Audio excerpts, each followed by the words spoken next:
हरे कृष्णा, राधे राधे।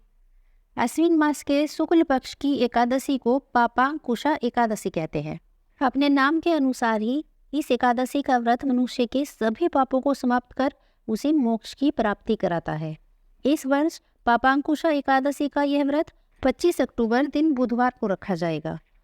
एकादशी तिथि 24 अक्टूबर दिन मंगलवार को दोपहर 3:14 से प्रारंभ होगी और 25 अक्टूबर को दोपहर 12:32 पर समाप्त होगी।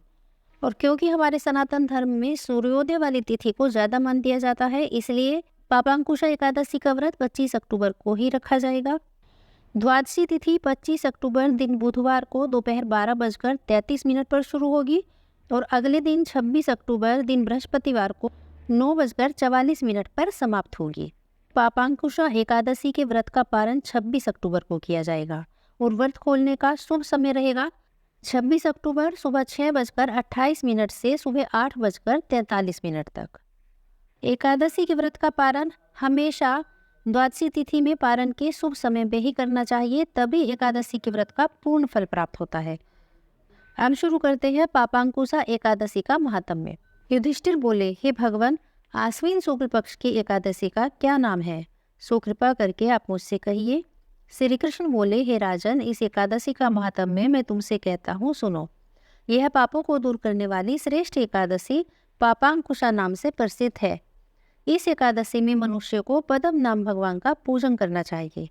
अपनी इंद्रियों को वश में करके बहुत समय तक तपस्या करने से जो फल प्राप्त होता है, वही फल एकादशी के दिन गरुड़ ध्वज भगवान को नमस्कार करने से मिल जाता है।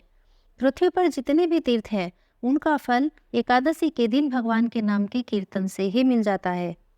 जो मनुष्य शारंग धनुर्धारी जनार्दन भगवान की शरण को प्राप्त हो गए हैं, वे मनुष्य कभी भी यमलोक को नहीं जाते।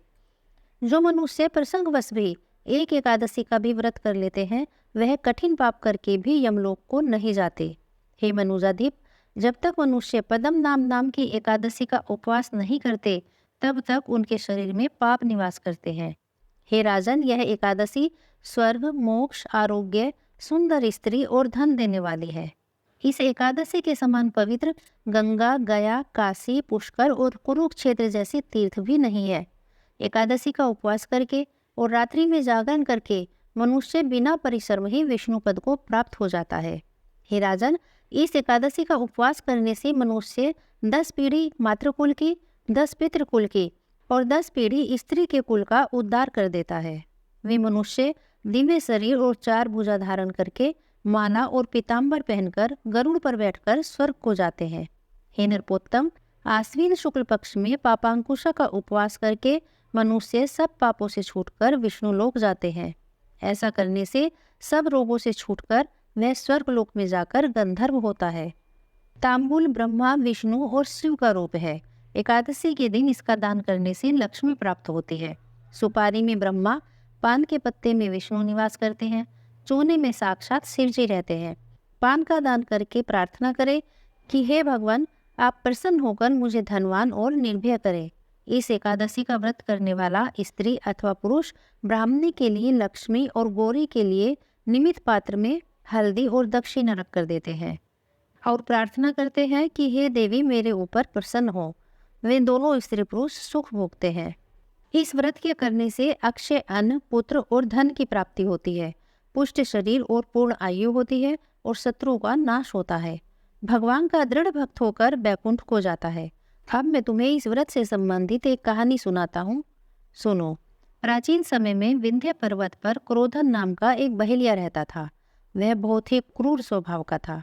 उसका सारा जीवन हिंसा, लूटपाट, मद्यपान और गलत संगति और पाप कर्मों में ही व्यतीत हुआ था। जब अंत समय में यमराज के दूत बहेलियों को लेने आए और यमदूतों ने बहेलिये से कहा कि कल तुम्हारे जीवन का अंतिम दिन है और कल हम तुम्हें लेने आएंगे।